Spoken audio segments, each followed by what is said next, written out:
कविता की शेष पंक्तियाँ। क्या हुई बावली अर्धरात्रि को चीखी, कोकिल बोलो तो। किस दावानल की ज्वालाएं हैं दीखी, कोकिल बोलो तो। देखिए, भावार्थ ये है कि कवि कोयल से पूछता है कि हो हे कोकिल, तुम आधी रात के समय इस तरह क्यों चीख रही हो? क्या तुम पागल हो गई हो? क्या तुमने जंगल में लगी किसी आग को देख लिया है, जिसकी लपटों के जाल को देखकर तुम डर कर अचानक चीख पड़ रही हो? कोकिल, तुम बताओ। क्या देख न सकती जंजीरों का गहना, हथकड़ियाँ क्यों या ब्रिटिश राज का गहना? कोल्हू की काचर रखचू जीवन की तान, गिट्टी पर उंगलियों ने लिखे गान। हूँ मोट खींचता लगा पेट पर जुआ, खाली करता हूँ ब्रिटिश सकड़ का कुआ। दिन में करुणा क्यों जगे रुलाने वाली, इसलिए रात में गजब ढा रही आली। इस शांत समय में अंधकार को बेध रो रही क्यों हो, कोकिल बोलो तो। चुपचाप मधुर विद्रोह बीच इस भांति बो रही क्यों हो, कोकिल बोलो तो। कवि कहता है, हे कोकिला, क्या तू रात्रि में असमय क्रंदन इसलिए कर रही है कि तुम्हें हमारी हथकड़ियाँ पसंद नहीं हैं? यदि तू इन्हें बंधन की श्रृंखला समझकर दुखी हो रही है तो यह मत समझ, ये हमारे बंधन नहीं है, बंधन की जंजीरें हैं।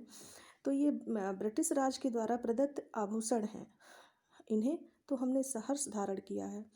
ये तो हमें हम स्वाधीनता के दीवानों के ये गहने हैं, श्रृंगार हैं, ये हमारा गौरव बढ़ा रहे हैं। तुम इसके लिए ना दुखी होना। कारागार के इन तीलियों के बीच रहने का निर्णय तो हमारा ही है। हमारे लिए जेल के कोल्हू की चर्रक चुकी जो ध्वनि है वो जीवन का संगीत बन चुकी है। अतः हम निराश नहीं हैं, कवि के कहने का मतलब ये है। कवि कहता है कि हम जेल में दंड स्वरूप कंकड़ पत्थर तोड़कर पीट कर अपने दम पर आज़ादी का गीत अपने हाथों से लिख रहे हैं। कोकिल, तुम इस बात को समझो कि जिस प्रकार कठोर पत्थर को हम पीट पीट कर टुकड़े करके रख देते हैं, ठीक उसी तरह ब्रिटिश राज को भी हम एक दिन छिन्न भिन्न करके रख देंगे। ये कवि के कहने का मतलब है।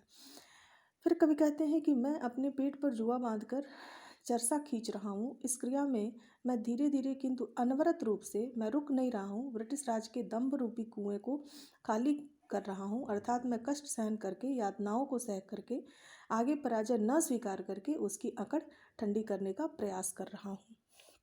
ये है। फिर इस शांत समय में देख लीजिए इसका मतलब।